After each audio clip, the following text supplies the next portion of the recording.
नमस्कार प्रिय दर्शकों, स्वागत है आप सभी का। और आज के क्लास में हम समझेंगे ग्रहों के कालांश। ग्रहों के कालांश में हम यह समझेंगे कि कौन सा ग्रह कब अस्त होता है। आप इस पंचांग को देखिए। इस पंचांग में जन्म कुंडली में जो ग्रह हैं उन ग्रहों के विवरण इसके बगल में दिया रहता है। सूर्य, चंद्र, मंगल, बुध, गुरु, शुक्र, शनि, राहु, केतु का राशि, अंश, कला, विकला, गति, विगति, और ये है नक्षत्र चरण, और ये है मार्गी, वक्री, उदय, अस्त। ये जो विवरण है रवौ यानी रवि आदि जो ग्रह हैं, अष्टम्यम ग्रह स्पष्ट, इसको ग्रह स्पष्ट कहा जाता है, यानी नवग्रहों का ग्रह स्पष्ट है। तो इस ग्रह स्पष्ट में आज हम ग्रहों के कालांश में समझेंगे कि कौन सा ग्रह कब अस्त होता है। आप यहाँ देखिए, उ लिखा हुआ है, यहाँ अ लिखा हुआ है, यानी उ से हुआ उदय और अ से हुआ अस्त। यानी ग्रह कब अस्त होता है, कब उदय होता है, यह हम समझेंगे। तो इन दोनों को समझने के लिए हम कोई भी यदि एक समझ लें, जैसे हम उदय समझ लें, अगर ग्रह उदय नहीं हुआ तो अस्त हो जाएगा। अगर हम अस्त को समझ लें कि कब अस्त होता है तो समझ में आ जाएगा कि कब उदय होगा। यदि ग्रह वह अस्त नहीं हो रहा है तो वह उदय है, और अस्त कब होता है आज हम यही ग्रहों के कालांश में समझेंगे। और इसके साथ ही आज के विषय में आप सभी का एक प्रश्न जो प्रायः बहुत दिनों से आ रहा है, मैं कमेंट देख नहीं पा रहा था, तो आज मैं सोचा कि वह भी इसी के साथ बता दूंगा, और इसी से संबंधित विषय है। आप सब पूछ रहे थे कि ग्रहों का अंश कहाँ देखा जाएगा। तो यदि आप सॉफ्टवेयर पे कुंडली बना रहे हैं तो वहाँ भी अंश का विवरण दिया होता है, और यदि आप पंचांग से देखेंगे, यह पुराना ही पंचांग है, इस सन का नहीं है, लेकिन सब में यही फॉर्मेट होता है। तो यदि आप पंचांग से देखेंगे तो कुंडली के जस्ट बगल में ये जो ग्रह स्पष्ट है, इसी में आपको अंश मिलेगा। मैं आपको बताऊं तो देखिए यहाँ, और आपको जूम कर देता हूं कि ताकि आप और बढ़िया से देख सकें। यहाँ आप देखिए ग्रह के नाम हैं, और इनके नीचे ये दिया है 2, 19, 48, 49, ये 4 है, इसके बाद 2 है, ये आद्रा 4, और यहाँ 00 है, यानी यहाँ मार्गी है और उदय है। तो ये तो हो गया, यहाँ मैं आपको लिख भी देता हूँ, ये तो हो गया वक्री और मार्गी। ये जो 4 हैं इसमें पहला जो है वो राशि है, पहला राशि है। ये वाला जो है ना, ये वाला जो ऊपर वाला लाइन है, ये ग्रहों की राशि है। दूसरा वाला होता है अंश, तीसरा वाला होता है कला, और चौथा वाला होता है विकला, और इसके नीचे 2 हैं, ये है गति, और दूसरा होता है विगति, विगति, और ये नक्षत्र, और उसके ये वाला होता है चरण, ये मार्गी और वक्री, ये उदय और अस्त। तो आप पूछे थे कि अंश कहाँ देखा जाएगा, तो जो पंचांग है उस पंचांग में आप कुंडली देखेंगे, आपको यहाँ 2 कुंडली दिखाई देगा, एक ये दे रहा है और एक ये। तो पंचांग में प्रत्येक पक्ष में 2 कुंडली होती है। अष्टमी से पहले की एक, यानी प्रतिपदा से अष्टमी तक ये वाली, और अष्टमी के बाद से पूर्णिमा तक या अमावस्या तक दूसरी वाली होती है। दोनों में आप देखेंगे तो आपको ग्रह स्पष्ट दिखाई देगा। इस वाले कुंडली का ये है और इस वाले कुंडली का ये है। इनमें चारों में आप जो पहला है वो राशि है, दूसरा वाला अंश है। यानी यहाँ देखिए, सूर्य 19 अंश, चंद्रमा 25 अंश, मंगल 26 अंश, बुध 1 अंश, गुरु 3 अंश, शुक्र 20 अंश, शनि 22 अंश, राहु केतु 00 अंश पर है। अगर आपको दूसरा पन्ना दिखाऊं तो देखिए, अब यहाँ राहु केतु 28 अंश पे है। जितना अंश होंगे वह लिखा होगा। इसके पहले वाला जो है वो राशि है, दूसरे वाला अंश, तीसरे वाला कला, चौथे वाला विकला। उसके बाद ये गति और विगति है, नक्षत्र के नाम है, चरण है, मार्गी और वक्री है, और उदय और अस्त है। आज हम यहाँ कुंडली पर विस्तार से ग्रहों के कालांश में समझेंगे कि ग्रह उदय और अस्त कब होते हैं। देखिए यहाँ बुध अस्त है, इस पक्ष में यहाँ जो दिया हुआ है, यहाँ बुध अस्त है, बृहस्पति अस्त है, राहु केतु सदैव अस्त रहते हैं। सबसे पहले आपको यहाँ बता दूं कि राहु और केतु जो है वो सदैव अस्त रहते हैं, ये उदय होते ही नहीं।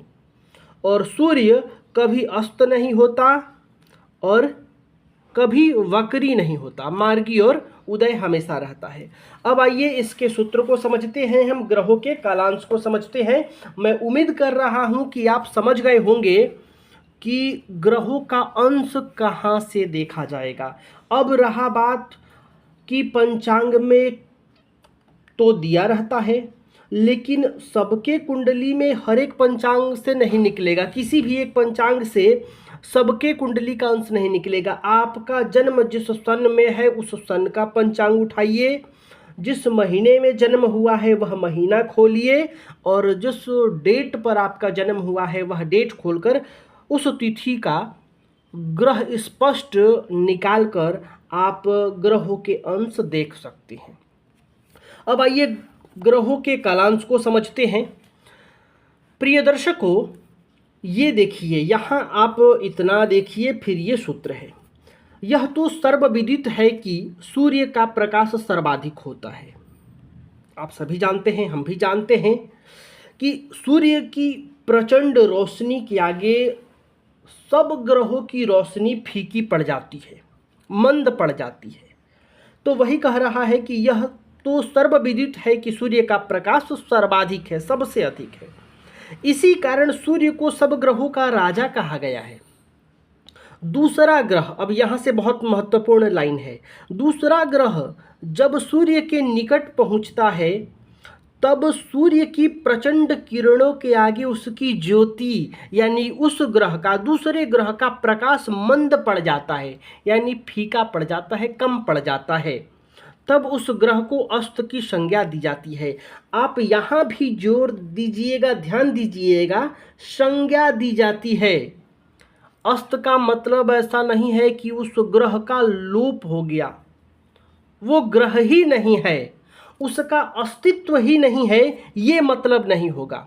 कुछ लोग ऐसा समझ लेते हैं कि ग्रह अस्त हो गया यानी वो प्रकाश विहीन हो गया, या अब वो प्रभाव विहीन हो गया, अब वो प्रभाव ही नहीं देगा, वो अस्तित्व में ही नहीं है, ऐसा नहीं है।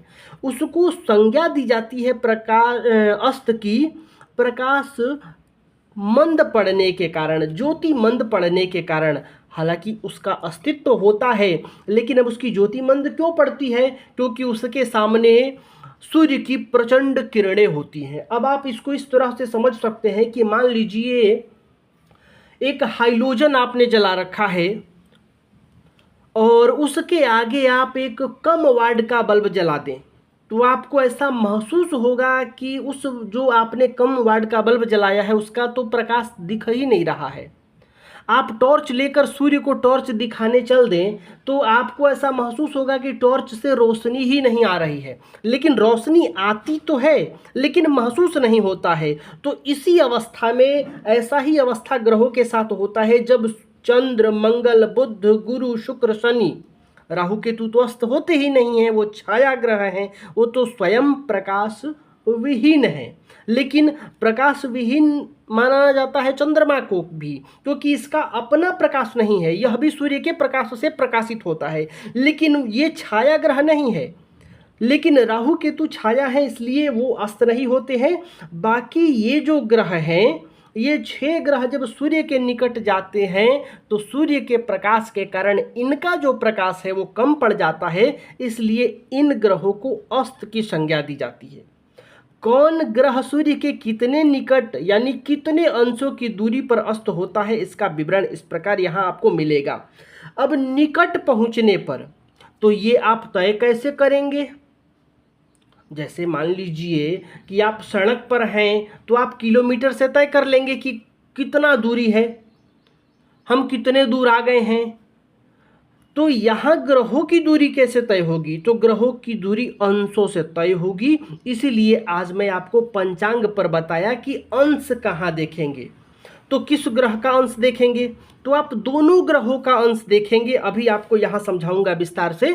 तो आप सूर्य का भी अंश देखेंगे और सामने वाले ग्रह का भी अंश देखेंगे और उसके बाद ये सूत्र लागू करेंगे। सूत्र भी हम समझ लेते हैं, फिर चलेंगे कुंडली की तरफ। चंद्रमा जो है वो सूर्य से 12 अंश के भीतर रहने पर अस्त हो जाता है।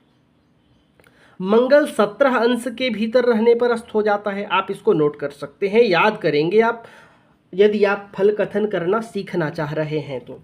बुध सूर्य के 13 अंश के भीतर रहने पर अस्त होता है। मतांतर से 14 अंश, कुछ लोग मानते हैं कि 14 अंश के भीतर ही अस्त हो जाता है, कुछ लोग मानते हैं कि 14 पर नहीं, जब ये 13 के भीतर आएगा तब अस्त हो जाएगा। वक्री हो तो 12 अंश पर। बुध जब वक्री होता है, अभी आपको मैंने पंचांग पर दिखाया था कि ग्रह मार्गी और वक्री भी होते हैं। देखिए यहाँ उदय और अस्त के ऊपर ठीक मार्गी और वक्री दिया है, तो यहाँ से यह भी देख लेंगे। यदि मार्गी हो तो 13 और 14 अंश, वक्री हो तो 12 अंश। तो वक्र अवस्था, इसके बारे में मैं भी आगे और बताऊंगा विस्तार से कि मार्गी और वक्री क्या होता है। लेकिन आप समझिए कि जब बुध वक्री हो तो 12 अंश पर, नहीं तो 13 अंश, मतांतर से 14 अंश। बृहस्पति सूर्य से 11 अंश के भीतर रहने पर अस्त रहता है। शुक्र सूर्य से 9 अंश, मतांतर से 10 अंश के भीतर रहने पर, तथा शुक्र भी वक्री हो तो 8 अंश। यानी वक्री के अवस्था में, वक्र अवस्था में 1 अंश आपको कम कर लेना है, केवल बुध में और शुक्र में। शनि सूर्य से 15 अंश के भीतर रहने पर अस्त हो जाता है। अब आइए इसको आप कुंडली पर कैसे समझेंगे, यह हम देखते हैं, समझते हैं और उदाहरण के साथ इस विषय को हम समझने का प्रयास करेंगे। प्रिय दर्शकों, सबसे पहले तो आपको यह ध्यान रखना है कि चंद्रमा 12, मंगल 17, बुध 13, 14, वक्री 12, बृहस्पति 11, शुक्र 9, 10, वक्री हो तो 8 और शनि 15 अंश के भीतर हो तो अस्त रहते हैं। अब आप सबसे पहले समझिए कि ये जो कुंडली का चित्र है, यानी ये संपूर्ण ब्रह्मांड का चित्र है। और ब्रह्मांड का मान कितना होता है? तो 360 डिग्री। 360 डिग्री संपूर्ण ब्रह्मांड का मान है। और इसी 360 डिग्री को हम कितने भागों में विभाजित किए हैं कुंडली में? 12 भाग में। 12 भाव है ना, तो 12 भाव में जब विभाजित करेंगे तो एक भाव का मान आएगा, एक भाव बराबर 30 अंश। यानी एक भाव का मान, एक जो स्थान है इसका मान कितना है? 30 अंश है। इसी प्रकार ये 360 डिग्री पूरा हो जाएगा।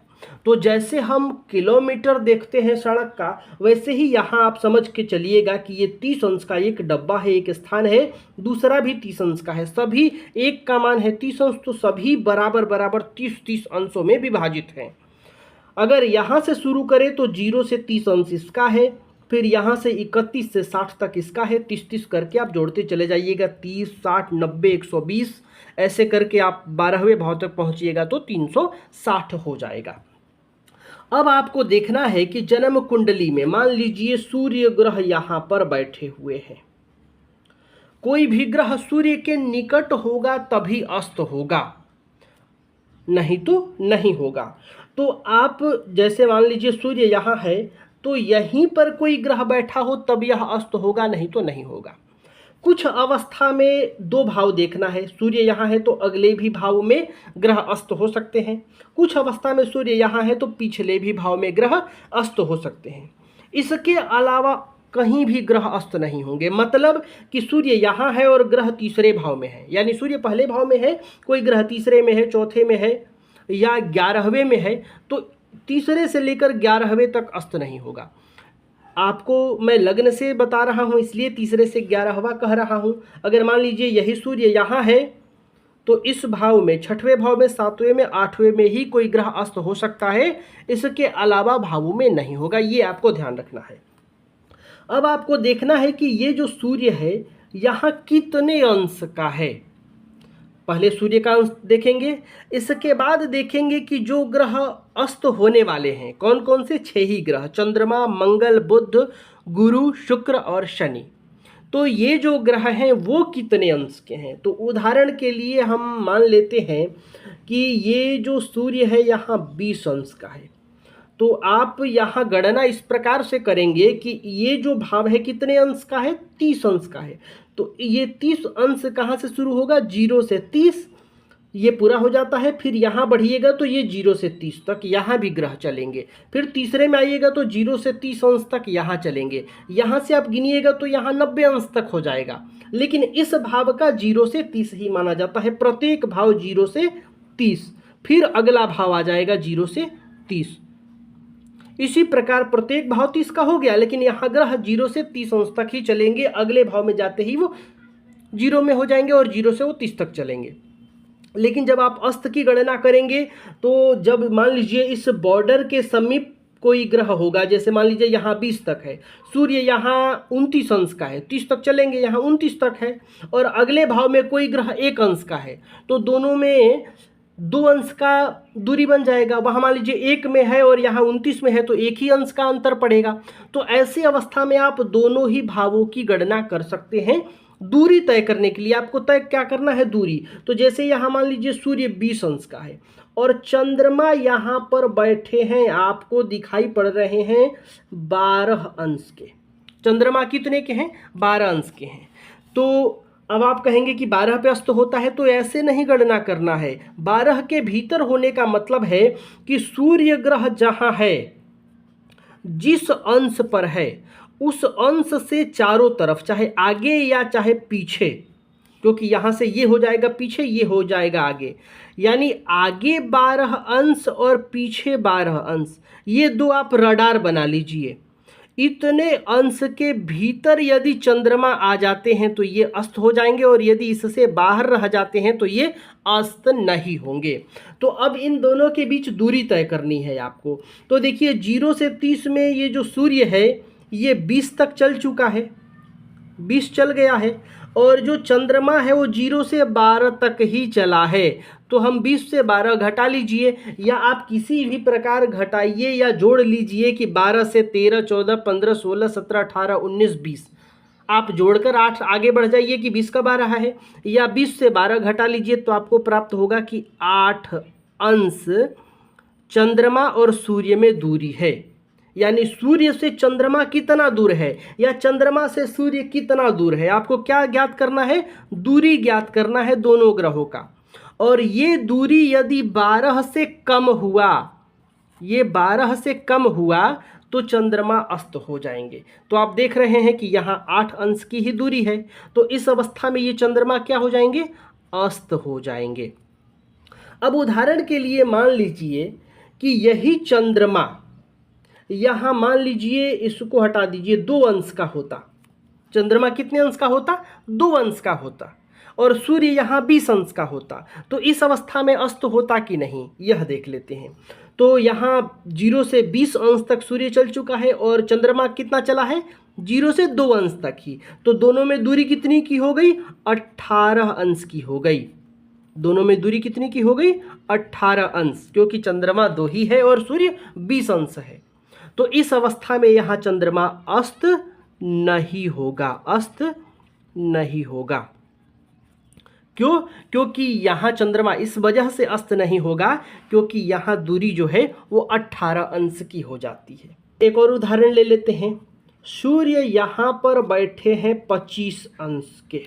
सूर्य कितने अंश के हैं, 25 अंश के। अब इस भाव में भी सूर्य 0 से 30 तक ही चलेंगे। जैसे ही सूर्य इस भाव में पहुँचेंगे, यानी यहाँ कोई एक राशि होगी, उस राशि पर जैसे ही सूर्य आएंगे तो यहाँ 30 अंश चलेंगे। इस 30 अंश में अभी ये 25 अंश पर पहुँच चुके हैं। तो जब 25 अंश पर सूर्य है तो इनके साथ कोई ग्रह आएगा तब अस्त होगा। तो यहाँ समझिए कि इस भाव में शनिदेव बैठे हैं 5 अंश के। अब देखिए दूसरे भाव का उदाहरण ले रहा हूँ, यहाँ तो एक ही भाव में था, यहाँ अलग अलग भाव देखना है। तो आप देखेंगे कि इसके 0 से 30 तक में यहाँ 25 चल चुके हैं, यानी इस भाव में अभी 5 अंश चलना बाकी है। 5 अंश चलना बाकी है। और फिर इस भाव में सूर्य आ जाएंगे और इस भाव में शनि पहले से ही 5 अंश चल चुके हैं, इसके भी 0 से 5 चलेंगे। तो यहाँ 30 और यहाँ 30, 60 अंश की दूरी के बीच में आप इसकी गणना कर लीजिए कि सूर्य यहाँ 5 चलना बाकी है इस भाव में सूर्य का, तब 30 पूरा करके इस भाव में आएंगे और शनिदेव यहाँ 30 पूरा करके इस भाव में 5 अंश चल चुके हैं। तो 5 इनका और 5 शनि इधर आगे बढ़ चुका है। अभी इस भाव में सूर्य का 5 बाकी है और इस भाव में शनि 5 आगे निकल चुके हैं, तो 5 ये हो जाएगा। यानी दोनों में जो दूरी हो जाएगी वो 10 अंश की दूरी हो जाएगी। यहाँ कितना अंश हो जाएगा? 10 अंश हो जाएगा। यानी सूर्य और शनि में दूरी कितनी है? 10 अंश। और ये अस्त कितने में होते हैं? तो यहाँ सूत्र आप देखेंगे कि शनि सूर्य से 15 अंश के भीतर अस्त हो जाते हैं, तो इस अवस्था में यहाँ शनि भी अस्त हो जाएंगे। अब मान लीजिए कि यहीं शनि भी 25 अंश के होते, तो दोनों में कितने का अंतर हो जाता? तो 25 इधर और 5 इधर, 30 अंश का अंतर हो जाता। तो 30 अंश के अंतर में अस्त नहीं होते शनि। तो इसी प्रकार आप, ये आगे का हो गया, एक पीछे का भी उदाहरण देख लेते हैं। मान लीजिए इस भाव में इस भाव को ले लेते हैं। मान लीजिए सूर्य यहाँ पर बैठे हैं 2 अंश के और इस भाव में चंद्रमा बैठे हैं आपके 15 अंश के। तो अभी इस भाव में समझिए कि चंद्रमा अस्त होगा कि नहीं। तो ये जो चंद्रमा है इसको, इस भाव को पूरा करने में 15 अंश बाकी है। कितना बाकी है? 15 अंश अभी बाकी है और इसमें 2 अंश सूर्य चल चुका है, आगे बढ़ चुका है। तो 15 और 2 कितना हो गया? 17 अंश। यानी चंद्र और सूर्य में कितनी की दूरी है? 17 अंश की। और चंद्रमा अस्त कितने पर होते हैं? 12 के भीतर हो तब। तो यहाँ 17 की अवस्था में यहाँ चंद्रमा अस्त नहीं होंगे। तो इस प्रकार से आपको देख लेना है कि सूर्य का अंश कितना है और सूर्य के आसपास यदि कोई ग्रह बैठे हैं या साथ में बैठे हैं।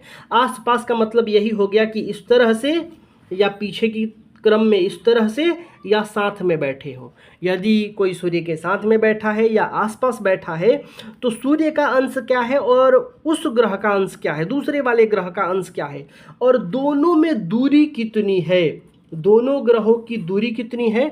और जितनी दूरी निकलेगी उसके बाद आप इसको देख लीजिए, उस ग्रह पर यदि यह सूत्र लागू हो जाता है तो वो ग्रह अस्त हो जाएगा, नहीं तो नहीं। जैसे कि चंद्रमा यदि 12 अंश के भीतर हो जाए तो अस्त हो जाएगा। मंगल 17, बुध 13, मतांतर से 14, वक्री हो तो 12, बृहस्पति 11, शुक्र 9, मतांतर से 10, वक्री में 8, शनि 15। चलिए एक बृहस्पति का भी उदाहरण देख लेते हैं।